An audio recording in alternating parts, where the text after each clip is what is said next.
position as it is on election security 2023 elections? Yes, I want Nigerians to commend the Independent National Electoral Commission for the leaving no stone unturned and making sure that the masses, the voting populace, will be so protected on the election day. Even before the election day, I here categorically state that security is assured. Actually, all this youthful brigandage, insecurity, and all sorts of insecurity, both in the north, south, are indices of underdevelopment and bad governance, which I think Chapter 2 of the Constitution, that is the fundamental state policy and directive, fundamental principles and directive of state policy, whereby citizenry are going to be protected by obligations of the government. One is security of life and property, which is shaky. But INEC has engaged with a paraphernalia that is called ISIS. ISIS is called, ISIS is a kind of platform that has all paramilitary formations with INEC as partner, that is Interconsultative Committee on Election Security. We have partnered with ISIS, where the military, or from all the facets of military are involved, police, and the INEC chairman as a co-chairman of the ISIS. The work of ISIS is to meet periodically to evaluate election insecurity and as well to nip in the bud occurrences, future occurrences. Now, INEC has engaged with this formation and we are working so hard to map out all the places where violences occur during elections, and as well we take note of areas where youthful brigadages can ensure so that voter apathy will not come up. We have actually made this thing possible by periodical engagements, meetings, and in the national, Yakubu Mahmoud, the INEC chairman, is the co-chairman of ISIS, while in the state, the resident electoral commissioner is the co-chairman of the ISIS, while the commissioner of police, the chairman of ISIS. We have studied the environment where people will come out from and the areas, all the flashpoints where violence used to ensue in elections. We have taken note of all this. That is why we are telling the citizenry of the country to go ahead and exercise their franchise unhurt. No part of the country will destabilize the statutory formation of this government that is come to be in place via 2023 elections. We are here to ensure the voting populace that they are secured and they are going to vote on election day without any occurrence or any youthful brigandage of any sort.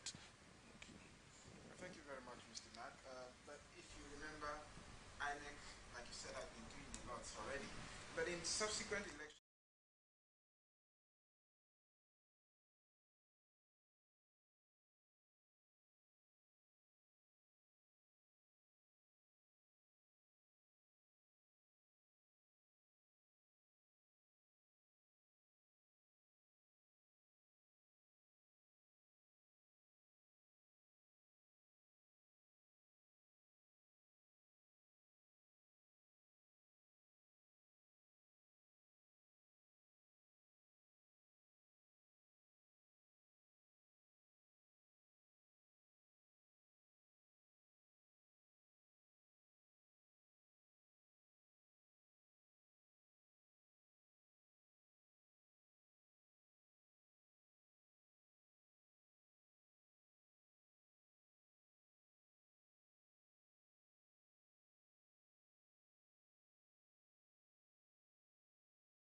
ballot the ballot papers. paper. So when you want to drop, they collect it from you, they open it, and there were INEC officials there.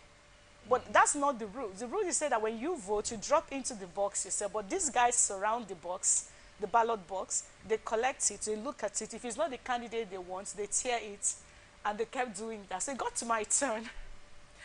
I didn't see the party I was supporting any of their representatives. So one guy was just hanging around there. So I went in. There were some of them standing behind me when I went into the what do you call the cubicle to print. So, because that's one thing INEC has done, we appreciate that. But I'm saying this now to let you know, it may not be enough. Yes. So while I was trying to thumb print, because they were standing behind me, looking at what I was thumb printing for, I was going up and down until I was able to thumb print for the candidate I wanted.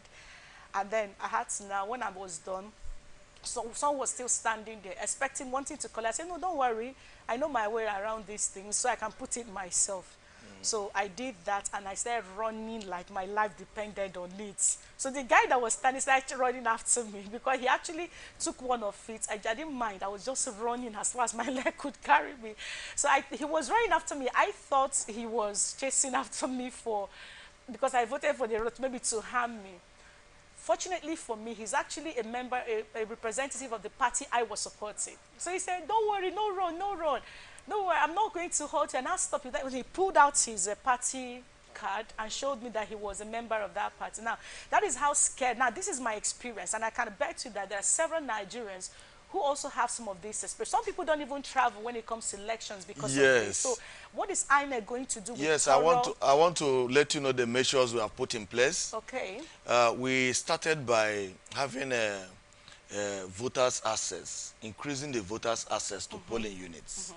We expanded it so that anybody can vote where she or he is residing, close to where you are residing. The polling unit that is close to where you are residing, you can just trek to it and vote.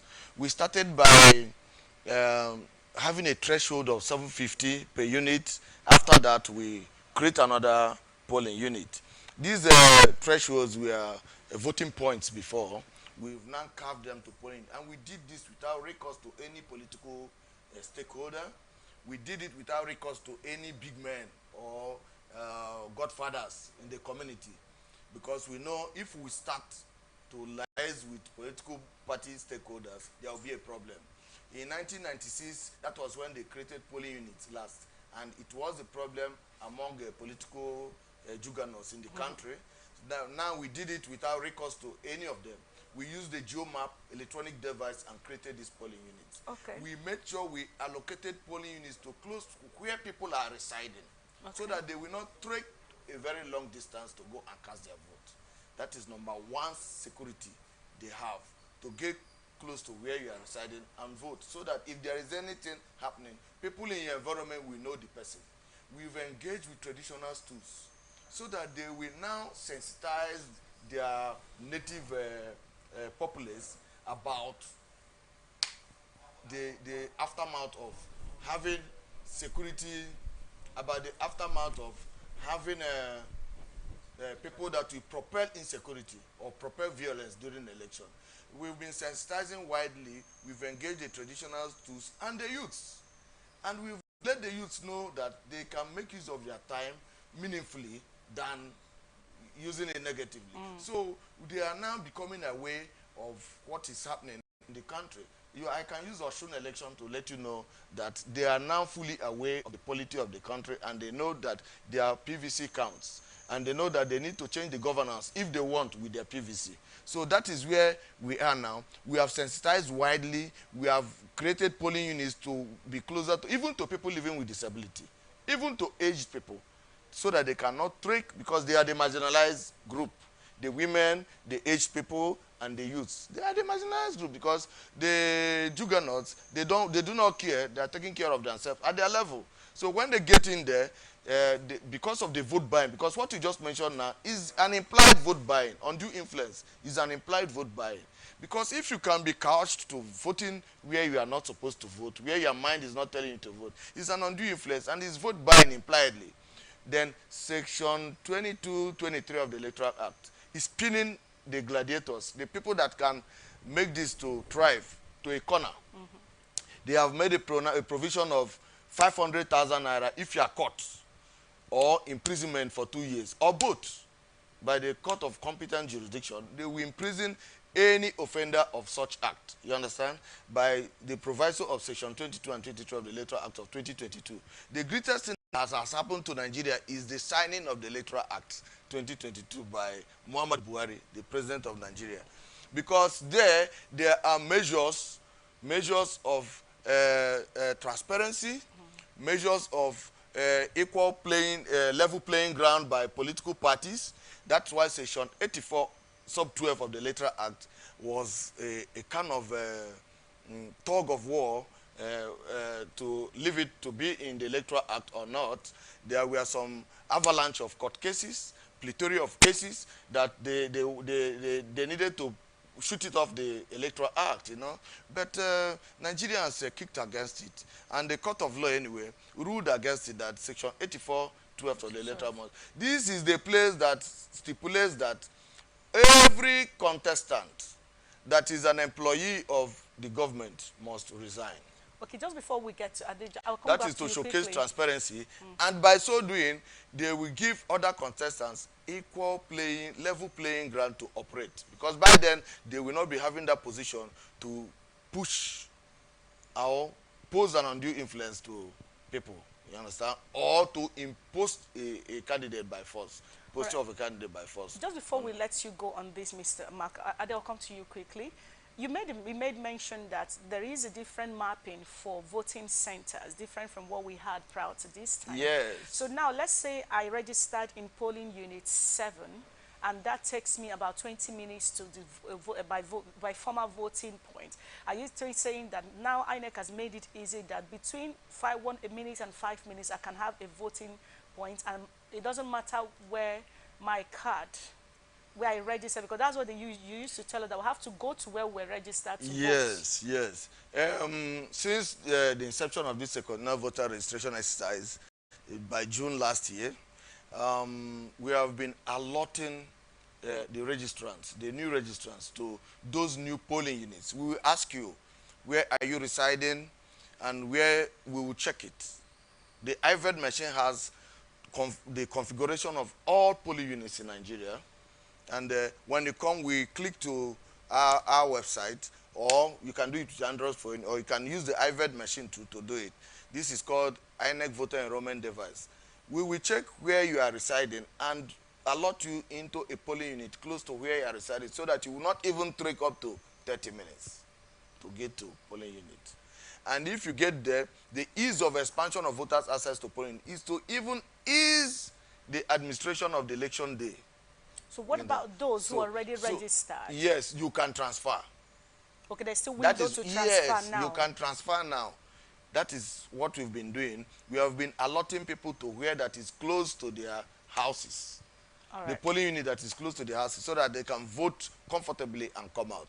Awesome. Secondly, I am telling you that we have engaged with the political parties, periodical engagement, traditional tools, about the safety of voters, about the convenience of voters, about how it will be easy for a voter to cast his or her vote and still remain within the polling unit to watch what is happening. Yeah? And not only that, your vote this time will count, because the BVAS machine, biomedial voter accreditation device, is not only a machine that will screen your fingerprint, it will catch your facials and check if you're a robot. That is why I'm telling the general populace today that your vote must count. There is safety for you to go and vote on the election day.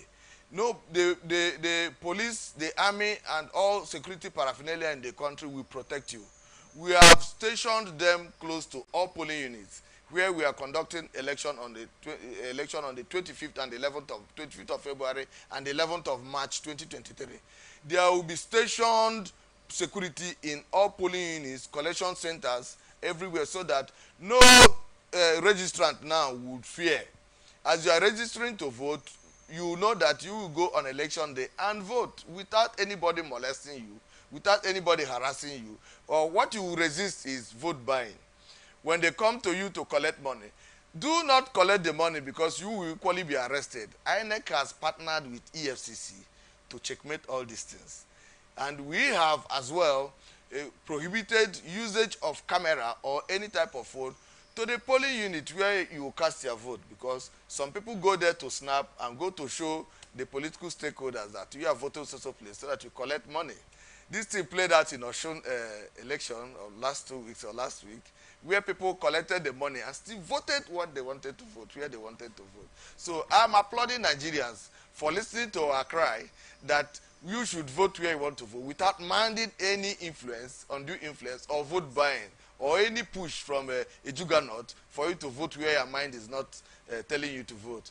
So, All right, Mr. Marcus, a not very enlightening point of view there that you've been holding concerning the conversation on the security aspect of the 2023 general election and subsequent ones.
court committing this act will be punished accordingly. Um, as I want to reiterate, elections of 2022 and 2023 is going to count. The government of the country is ensuring security, and INEC is not out of it. We are not closing our eyes. We are partnering with the necessary quarters to ensure security of voters. And we are equally partnering with the necessary quarters to ensure that we curb vote buying. We are equally partnering with the necessary quarters to ensure that voters will come out on the election day and vote with ease at the polling unit that is close to their houses. We've done this thing long ago, and we are allotting voters now to all these units, new units, so that they can vote with ease. That has been the complaint of every citizenry that is of voting age, because of experience they have had about violence during elections, and all the youthful brigadage that used to ensue during elections. They should forget about this, that everything that is happening now is an empty threat, and nobody will harass you on the election day, because measures are being put in place by the commission with all the engagement that is being put in place to curb whatever is going to disturb a voter on the election day. All right, thank you very much, Mr. Makasulo. We are still on with you. Let's look at the next thing we have on the show this morning, and that's on managing voter apathy for effective 2023 elections. You know, when we talk about voter apathy, the average person begins to wonder. And I will go as far as letting you know how people respond to the issues of national unity and understanding what should be and what should not be. I'm going to start from the Southeast. The Southeast is one of the states where Nigeria have experienced a major setback when it comes to voting. The level of voter apathy in the Southeast seem to be what should make the average politician or the average enlightened mind get worried. And this has become even more pertinent as we step into 2023 elections, considering the insecurity and the call for cessation from the IPOB and the Mossab arms of Biafra, the agitations and the insecurity which the INEC spokesperson have looked at. But another angle to this, we cannot afford to pretend that it's not a thing, is the involvement of the Southeasterners and of course the South-South in voting, when it comes to voting, understanding what this is. But we cannot do this without bringing to bear some of the issues we have experienced over time. We have had people denounce Nigeria. We have had people say they are not Nigerians. We have had people come out, even now, the other day, for instance, Mossop came out to say, no, they are not interested in what happens with the voting thing. They just want their own Biafra nation. IPOB is saying the same thing. Mossop is saying the same thing. But we don't seem to see the government of Nigeria stepping in to say, what are the issues? Can we begin to talk about it? Even if it's just to see that we have effective 2023 elections. But let's get back to the INEC spokesperson. Mr. Mark, we want you to quickly talk to us on INEC. First of all, what is voter apathy? Let's start from there. Yeah, voter apathy is unwillingness to come out on election day to vote. And when you don't see anybody to come out on election day, you will say that we have voter apathy. Trying to evade the circumstance on election day is voter apathy. Well, voter apathy can be born out of disenchantment of what is going on in the country.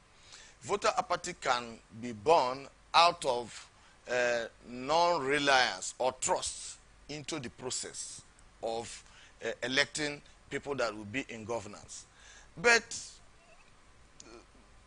by what is happening, the recent surge in request of registration of citizenry of the country is showing that maybe they are now trusting what we are doing and relying on INEC because of the performance we had. Anambra State election, we performed creditably. Ekiti State election, INEC is adjudged to be getting close to perfection. Osun State election, we've been applauded globally that we've performed. It is the recent signing of the Electoral Act that is making the process very serene and accurate. Section 4750 sub 2 of the Electoral Act 2022 has given legal backing to usage of electronic device in conducting election. And one of the devices we have in conducting election is the machine that do accredit voters. The machine will check your fingerprint, your facials, and they equally check whether you're a robot or not by letting you to smile before they will accredit you to vote. And Section 54 of the Electoral Act 2022 is now countering checking overvoting by the number in the register.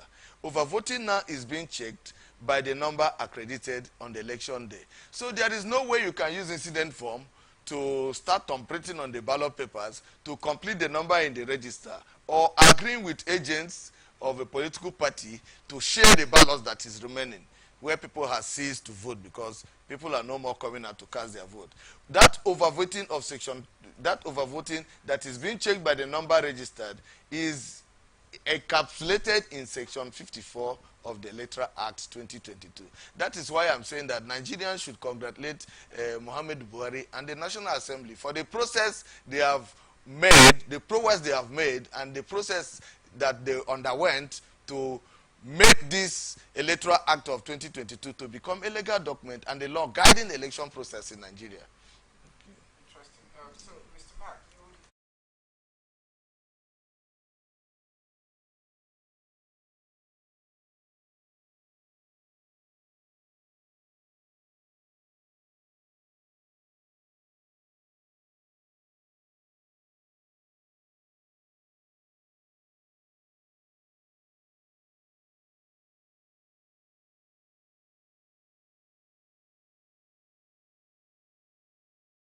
General election, there is offshoot elections, there is Anambra, Ekiti, and Osun. People are now relying in the process. People are now having trust in what INEC is doing. That is why insecurity will stop us. Because if anything is impeding on Chapter 2 of the Constitution, whereby the welfare of the citizens is ensured, which connotes equally security of life and property, provision of good health facilities, provision of good educational facilities, and even Chapter 4 of the Constitution, whereby the fundamental human right is ensured, right to fair hearing, court orders will be obeyed. If all these things are not happening, you will start you will start knowing and seeing the fact that citizenries of a certain strata will now start agitating that good roads are not there, good schools are not there, good health system are not there.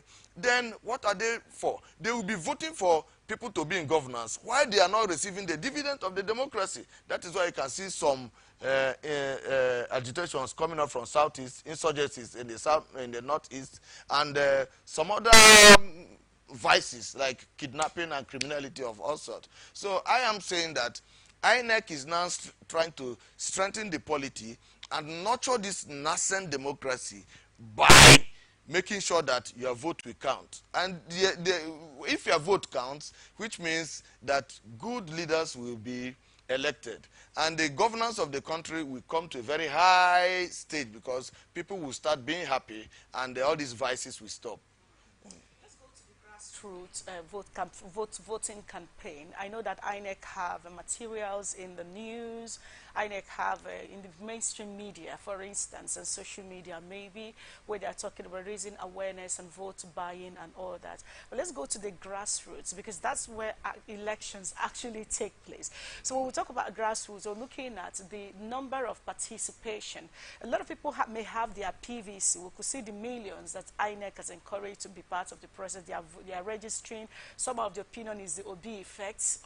We don't know, but some of the feel there's an awakening. Whichever way it goes. Let's go to the grassroots, like I said. When it comes to the grassroots, on the day of election, we have like Ekiti, for instance. They had about approximately 1 million people, registered voters, okay? And then when it came to accredited voters, you had just about 746 something. And then when you look at the number of results that trickled in from different parties, they were not even close to, I don't even think it was up to 500 votes that was recorded from the Ekiti state. Yes, INEC is doing well, we are happy, things are taking shape because Osun and Ekiti happen to be the litmus state for what happens in the general election. Yeah, but how are you going to ensure that a good number of registered voters actually make it to the polling unit? Because that is where the biggest victory really is. Okay, I want to let you know that you can take a horse to the stream. Okay. But you cannot force the horse to drink water. But how do we get this horse? How do we beg this horse to drink water? INEC has been so much engaged in robust sensitization. We have, like in my department, we have our desk officers in all the local governments. All the assistant electoral officers in charge of administration, they are all voter education desk officers. What I'm doing in the state is what they are doing in the local government. They have engaged almost every strata of the society that is so concerned about this 2023 election. The paramount strata is the youth. The youths, they are of voting age, and they're the people that cause mayhem during elections. Two, another set of people are the women that take all these threats to heart and do not come out for elections. We have sensitized them. We have told them that all those are empty threats. We have ensured them that they have security. Then I want to go further to tell you that don't look at the number in the register. Some are dead. Okay. Some has transferred to another place. Some were students schooling somewhere and they have finished schooling and gone to another place. That is why they cannot come out all to vote. The number in the register may be what has taken a long time to be compiled, to compile the register, like from 1996, from 2010, from 2011 we started electronic voter usage, electronic register usage. People have gone, most has transferred, most has married to another place. And that is why we are clamoring for transfers. You can transfer to where you are, do not register afresh because it will amount to invalid registration. If you transfer to where you are, you have the ease of voting on the election day. Then the registers that INEC has not purged the registers now because it is after this continuous voter registration exercise that we do what is called a display for claims and objection. Then the registers will be purged for new registrants to be put inside the register and for onward submission of the registers to political parties for their usage anyway. We will do all these things before elections. And you know that PVCs will be printed. That's why we are saying that CVR will stop at the 31st of July so that we have time to do all these things. For the easement of the would-be voters, that is why INEC is trying to stop on the 31st so that we will now engage our foreign partners and critical stakeholders before we print all these PVCs for usage on the election day. I think voter apathy is not much this time because there is a kind of trance and there is a kind of disenchantment before, but people are now becoming aware of our process, and we are trying so hard to convince Nigerians that their vote will count. We've showcased transparency, we've showcased trust, we've showcased curbing of vote buying, and we even, in fact, everything gets on sensitization and publicity. We are sensitizing the people. We are sensitizing our critical stakeholders. We are making sure we engage them by way of concert, road shows, all these village town criers, usage of metal gong, and every other thing. So. Okay, now, just before we go out of the voter apathy issue and go to the CVRXs, because that's a big one and they can't wait for that. We have had, when you talk about voter apathy, yes, we appreciate that you've looked at the security issue, you've looked at also the issues surrounding political parties, but there's an aspect of vote buying, that's voter apathy, that you're yet to look at, and that's party politics. Over the years, party politics, you could hear people talking about, oh, you don't have a structure, so you're not going to win election. We have, the lot has been misconstrued when it comes to what people should vote for. So party politics, in the sense that people come in and they are promoting their political party and not the individuals. And you find out that on the election, when it comes to election, voting properly, this thing transits to what people do, because you see people saying, I'm going to vote for this party because we have known them. I'm not going to. So it hasn't always been about the individuals who are going to take the lead and not their political party. How can INEC, you understand, create a proper campaign to help people understand that election is about the lead, those who are taking the lead? I don't know if that's against your rules, but I think INEC should be able to create a demarcation between party politics and individuals taking the lead. Yes, we have our regulations. We have a department in INEC that monitors the activities of political parties. That is the Election and Party Monitoring Department, EPM. We have engagements periodically with the political parties. They know what we are doing. Even prior to the creation of this expansion of voter access to polling units, we engage with them. Okay. And not for them to have an input, for them to be aware and give a level playing ground for INEC officials in the hinterlands. We used to engage with them to educate them too of how they go about politicking, and not to pose a kind of threat to another political party by bigger parties. You know that the Constitution has given the political parties rights to play on equal level, you understand? And they do not, any other political party that canvasses against another political party, it's their show. I'm not a political party man.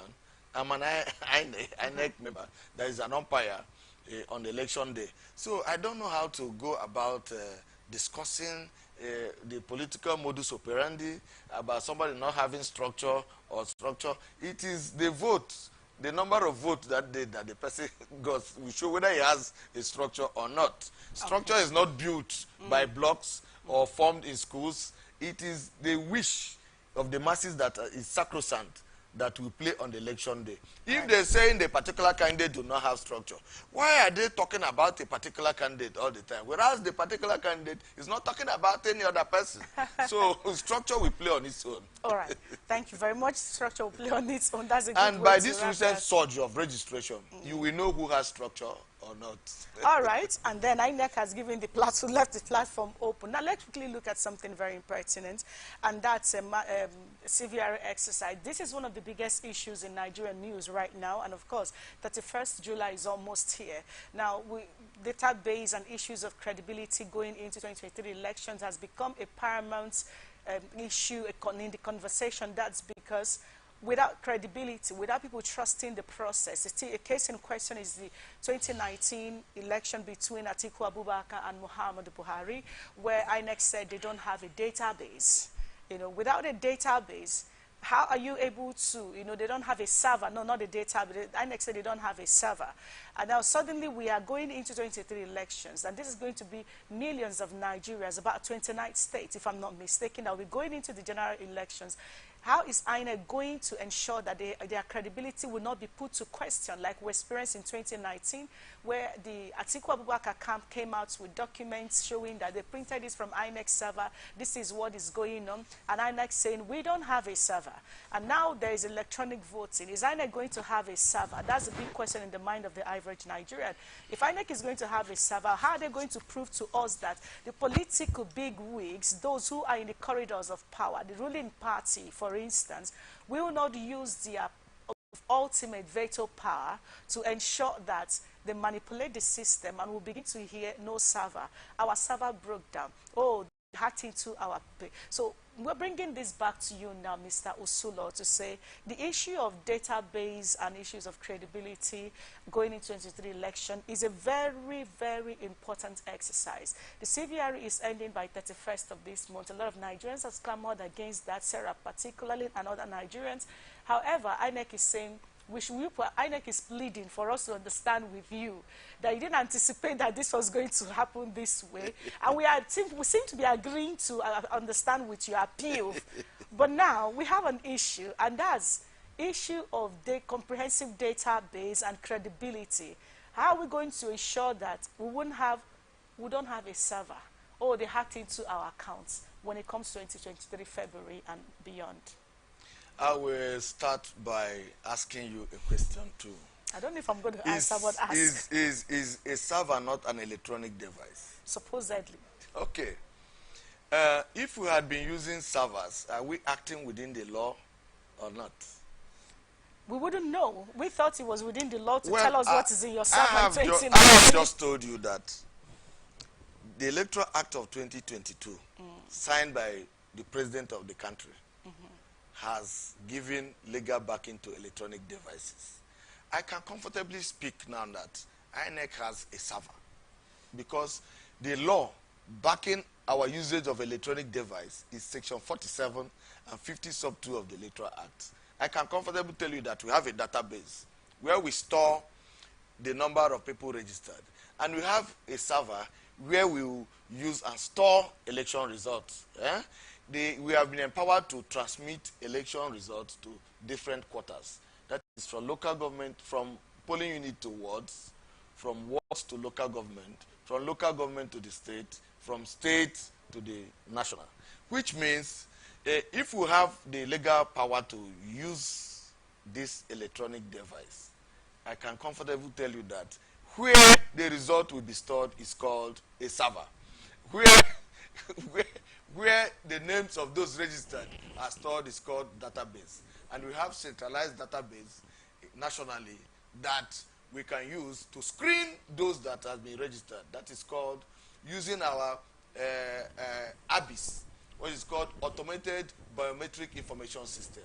That is where we check over registration, multiple registration, and double registration. All those registrations that they term invalid registration are those that registered multiply or twice. And the Electoral Act in section 12, has provided that any person that registered twice in a polling unit or registered once in a unit and goes to another unit to register, making it is amounting to multiple registration. And this multiple registration has a punishment attached to it by the law, which says that the person will be imprisoned for 1 year and pay a fine of 100,000 or both. You understand? If you have such law curbing vote buying and our electronic device to make electronic check, you check the fingerprint and the biometrics of the person, and if such results come, which means those that registered a mass fraudulently, it will be limited to the number that did actual registration. And when this happens, it means that the person registered earlier and wants to register again. Now, I'll use this opportunity to advise the public that if you have anything like transfer of card, your card is lost, your card is defaced, you want to change your name, you want to change your location, you can do it via your Android phone without going to the registration officer. These are the measures we have put in place because they have allowed us to use electronic device to work pre-election, election proper, and after election. We are going to use all machines that we deem fit to be used to make sure that the vote of the people will count this time, and to make sure that the wish and the sacrosancy of the vote is being kept. That is Interesting. Now, play that between Serap and INEC. INEC has just been dished out the July 31st as the deadline for closure of the CVRO exercise. Now, Mr. Mark, I would want you to educate Nigerians out there. Is there really a time bound between when INEC should register these people, or INEC is trying to work with what it has so that they can settle other data issues? That is why they are calling for the date of July 31st as the closure. well, INEC is as an institution is a law-abiding institution. When SERAP, that is a socio-economic right, blah blah blah, when they came up with a court injunction barring us from closure of CVR on the 30th of June, we obliged them, and we are such a law-abiding institution that we did nothing rather to go to court. You understand? And when we went to court, having the judgment of the competent court of jurisdiction that INEC has the right to stop CVR at any time they want because of the legal framework and the time schedule of activities before the 2023 elections. We allowed that, and we did not foreclose the continuous voter registration exercise. We kept on advising people that INEC will register everybody. Well, when the pronouncement came from the court on the 15th of July, we decided to extend by 2 weeks. These 2 weeks connotes that we're going to be registering people within the weekends. That is, all INEC offices in the local government area and the state will be on Saturdays and Sundays to capture people that wants to register and have their PVC. We extended because we want all-inclusive participation in this election. Nobody should be left out because people are becoming aware of the polity of Nigeria, and since some candidates emerged to come and contest for presidency, we are having surge of registration, and we cannot stop anybody. It is the right of the citizenry to vote. Anytime they come to register, we must register them, but let them consider the legal framework, the time frame of which we will use to display these voters register for claims and objection. And another time we will use to purge the register, electronic register, so that we will fill in the would-be registrants now and equally submit to political parties. Then you check out the time the commission will now print the PVCs. The printing of the PVCs is not a small thing. And we have more than 20 million PVCs to print. We have enormous PVCs to print. So if we allow the CVR and do not stop, and we will not do other things so that we will be able to vote on the election day. That is why we want to stop on the 30th and put all these things into consideration so that people will now exercise their franchise on the forthcoming elections. Whether you have it, Nigerians, Mr. Mark speaking to you there concerning the 23 general elections and the registration process. But quickly,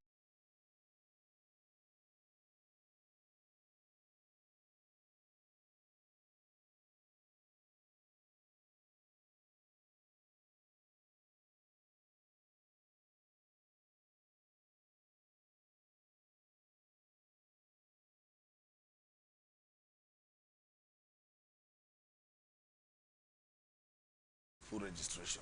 So those that are complaining that they did not see their name, they did not do it, amounts to invalid registration. When we run the abyss is equally a machine that will check whether you did double or multiple registration. When they will cancel the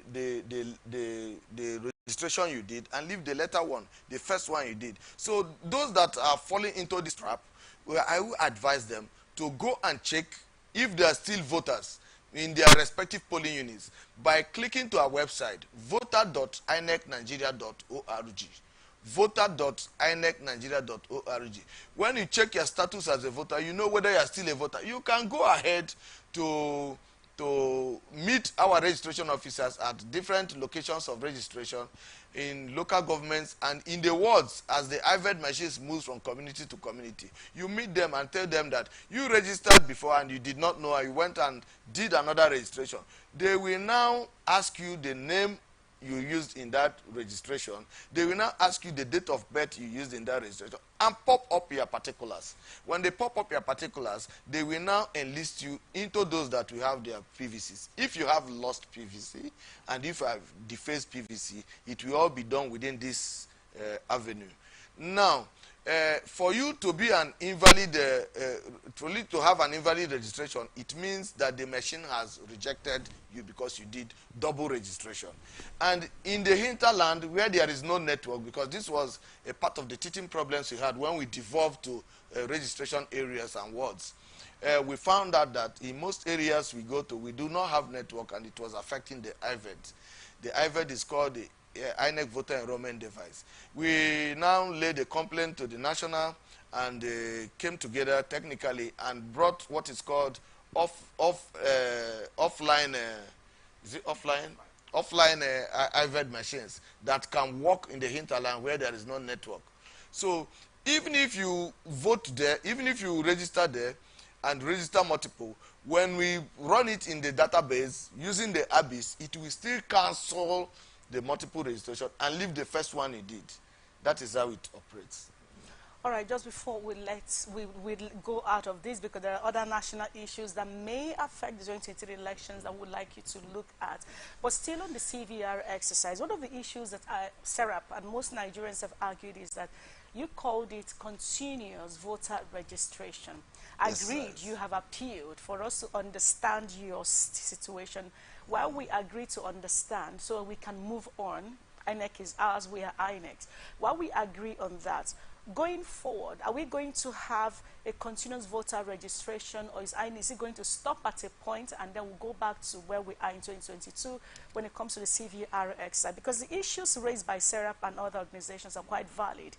It should be like going to get your BVN, going to get your database. You should be able to have offices set up by INEC where you walk in and register. So are we looking at an INEC that will put that in place after 2023 election? Because as we speak, if we end this by 31st of July, some children are going to turn 18 and they are going to become adults before 20. That's about 10 months away, and they are watching other people vote, and we cannot let them vote because they are not registered. So we need to cap it up on that.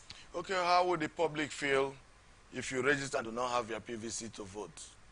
Okay. You have entered into a contract by presenting yourself to register, and we are accepting such offer by printing your PVC. Will it not amount to breach of contract, trust, if we do not comply with the necessary things we are supposed to do? Yeah? It will amount to breach of trust. It will amount to breach of contract if you register and you do not have PVC.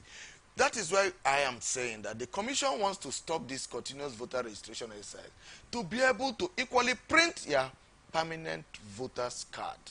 We are in the growing process. We have not attained perfection, so to say, but I bet and I assure Nigerians that in due course, in future elections, we may start electronic voting. We may start voting by ease, whereby you have this PVC as ATM card. You walk into a place, slot it, and do whatever thing you want to do. It is a gradual process. And all I'm saying that Nigerians should applaud INEC for how far we've gone. Do you know what it took the government to attest and assign this Electoral Act? That is the starting point of this freedom, because the Electoral Act ensures freedom of voters and the serenity of the process and the accountability to be given to the public. This is where I'm standing on. The Electoral Act cannot fail Nigerians because we have made it possible that even if you carry a ballot box, it means nothing because the results are being remitted to necessary quarters. Then secondly, if you spoil the IVED machine, if you spoil the BVAS machine that does accreditation, the one machine has the particulars of every polling unit in the country. So if you carry it, we'll bring another one that has the same thing.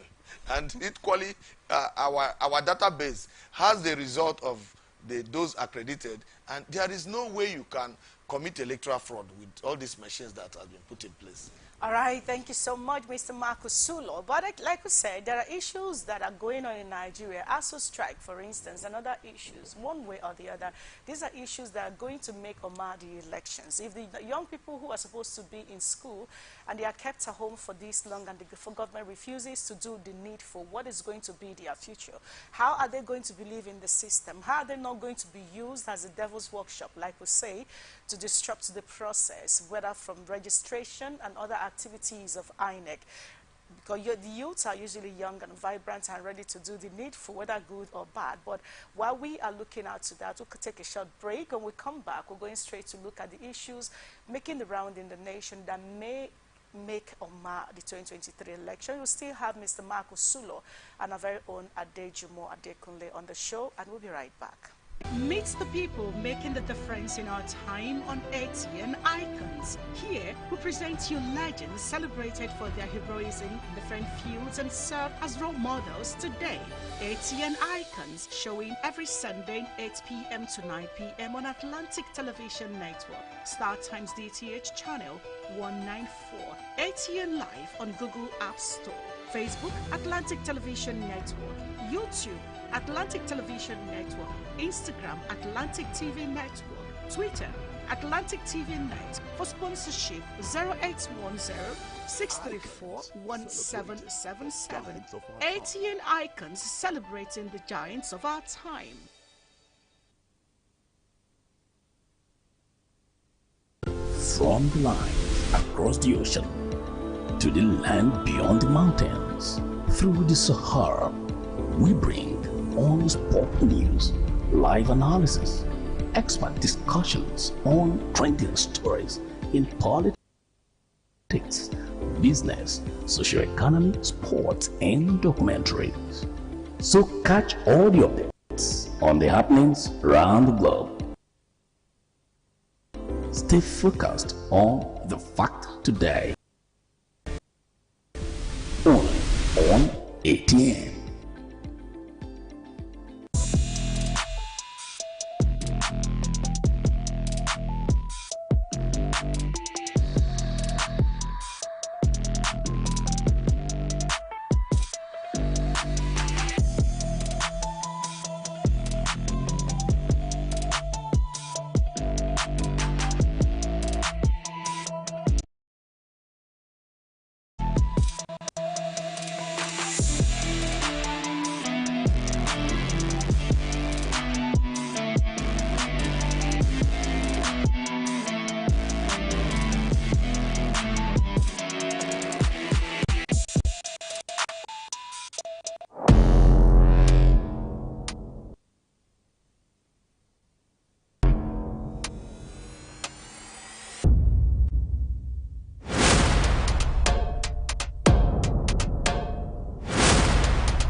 Discussing the issues concerning the INEC and the 2023 election, and it's been a very interesting time where myself and Vivian Douglas have been holding it down with our own very reliable source and guest, Mr. Mark Sulo. Right now we'll be jumping and looking at issues that might likely tally with the 2023 election, where we're trying to dissect the issue of the ASU strike. And of course, this story here has it that federal government wants NLC says union proposed strike may threaten law and order in the country. Now, plans by the Nigerian Labour Congress to embark on a two-day solidarity protest in support of the Academic Staff Union of University ASU and other university-based unions are already sending shockwaves to the federal government, prompting it to caution the apex labor union against breaching the law and order in the country. The Minister of Information and Culture, Alhaji Lai Mohammed, who made the allegation on Wednesday, shortly after the week's Federal Executive Council meeting FEC at the Presidential Villa Abuja, also roped in the political angle, insisting that the NLC, being owners of the Labour Party, had no justification to mobilize other unions against the government of the day. Well, according to the minister, the planned solidarity strike is unlawful, considering that the NLC has no dispute with the federal government. Lai, in his presentation to State House correspondent, pointed that taking such step in support of an affiliate union would amount to an attempt to instigate anarchy in the country. The minister also observed that what the Congress is planning to do is about nothing and would amount to insulating itself completely from politics. The NLC had announced that it would embark on the nationwide protest on July 26 and 27 to press on the demand on the need to resolve the over 5 months old ASU strike. Lai said, while we are still in Labour, I think we should also start to interrogate what Labour is doing. The NLC is not a political party. The NLC can go on a strike or protest if the rights of NLC members are involved. What the NLC is planning on doing the next 2 days is about interest. But you see here, we do not interrogate what NLC is doing. NLC, by its own laws, cannot even give out pamphlets, and NLC is supposed to be completely insulated from politics. Now, if you declared a dispute with us, yes, you can go on strike. Even that one would not depend on whether certain steps have been taken or not. But this particular NLC, asking and mobilizing people to come out on strike on July 26 and 27 is clearly on nothing. This is Alhaji Mohammed, as Nigerians would expect to always be in the news and talk about this. But briefly, let me bring it now to you, Mr. Mark. Talking about ASU strike and the general elections of 2023, of course, we remember at the time some students said they would disrupt party primaries and the rest of that and all of that. How do you generally see this issue reflecting on the 2023 general elections? One of the indices of underdevelopment is an uprising, having a quest from government for a certain action to be taken. The educational sector is experiencing what is called moribund.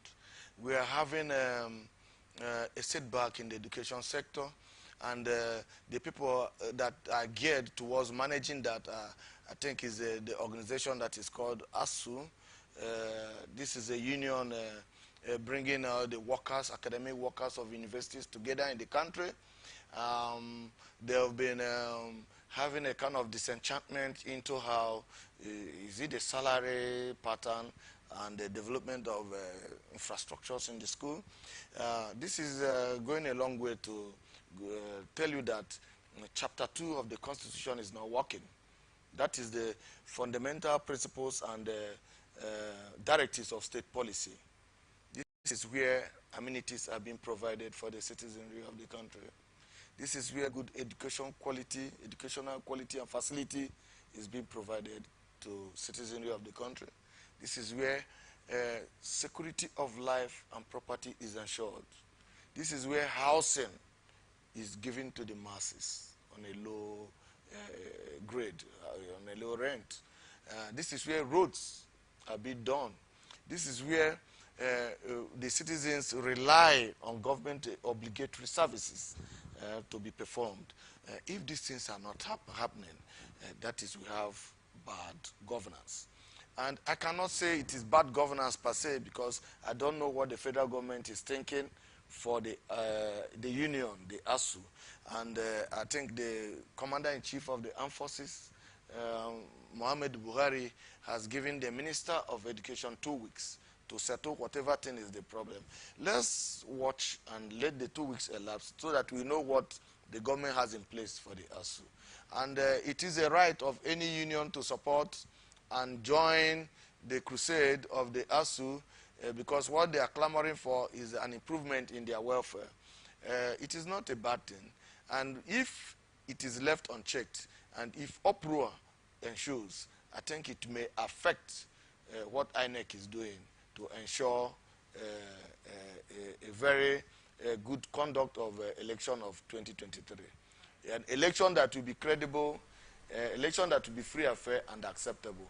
If this ASU strike is not checked, it may mar the process. And Nigeria will turn to a state of anarchy and ungovernable situation.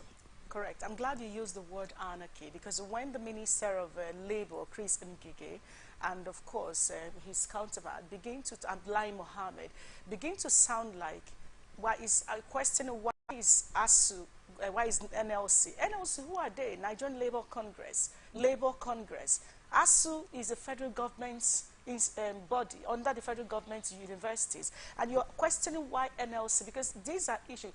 My question quickly is, do you think the Minister of Labour and the Minister of in Communication, being Lai Mohammed, do you think they're actually putting into consideration that we are at a critical time, we're preparing for election, and that these are some of the things, because the youths, the students who are home, the lecturers are the core people who are going to be participating in the election. So do you think they're actually putting the 2023 elections into consideration here? Because the federal government has said, the government has said 2 weeks, and they are still coming out to speak this English. How does this even put into consideration I want to let the public know that in a democratic setting, there must be a pressure group.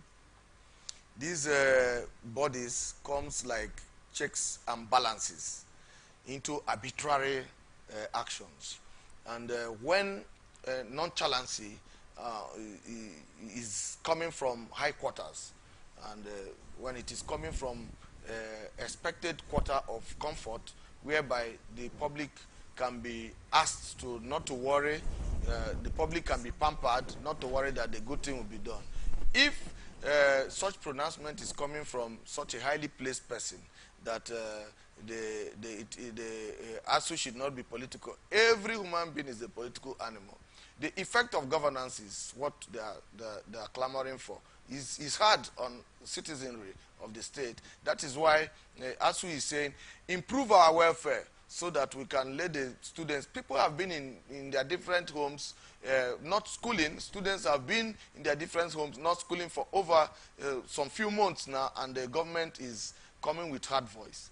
I implore the government not to come with hard voice, and as well look at the students and the teachers as citizens of the country that have certain rights, obligatory rights, and rights to give out. The rights derivable from Chapter 2 of the Constitution is what they are clamoring for, and if they are being foreclosed, which means their freedom of speech, their freedom of association is being impeded on, which is Chapter 4 is going to be shaky. And if Chapter 4 and Chapter 2 of the Constitution is shaky, which means there is bad governance. Yes. But if the Chapter 4 of the Constitution is not shaking, which means we have good governance, then I want to implore the Federal Republic of Nigeria to please consider the clamor of the ASU, and as well listen to their plight and their requests, so that the elections of 2023 will not be marred by the resultant effect of what may ensue. Interesting. Now let's move over quickly to something that has been taking different dimension in the news, and that is the Muslim ticket, where Khan has come out to disown Bishop who attended Shetima's unveiling. Now the announcement of the All Progressive Congress presidential candidate Bola Ahmed Tinubu set many groups in Nigeria talking.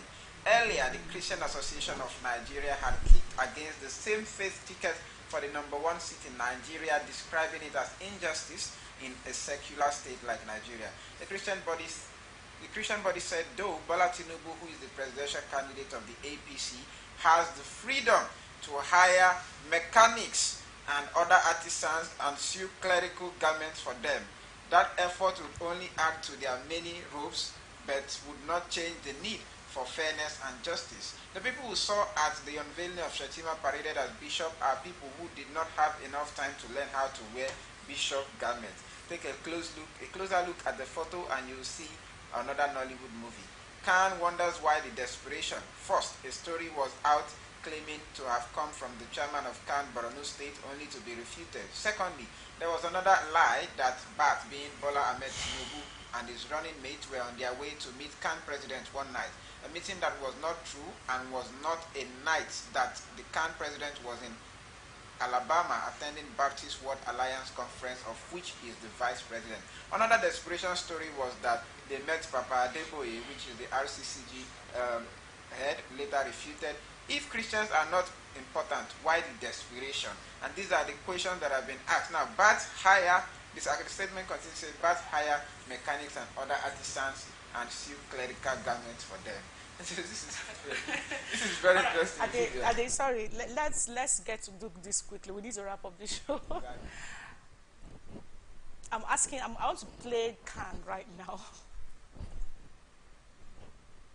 You were meeting with Kan Borno State Chairman. Not true. You are going to meet with Kan National President. Not true, because he's out in the US. And now, what is going on? What's the craze to bring Kan to agree with the Muslim? They took this decision clearly. Why is it suddenly an issue? Why? Okay, even if they want to make it okay, make Christians feel like it's not really what you think, because from the inception of this government, Nnamdi Kanu, for instance, made the average Southeastern believe that they want to Islamize Nigeria. Even during the Buhari's campaign, remember, we had to now start saying how he has a cook who is an Igbo person, how he know all those stories, how his driver is a Christian and all that and all that. So what is the craze? What's going on? What's the APC struggling with? Because the incident, we're talking about this at the beginning of the show. We are back at it again. So I think this is very funny, and I don't know what it's about, but maybe Mr. Osilo has something.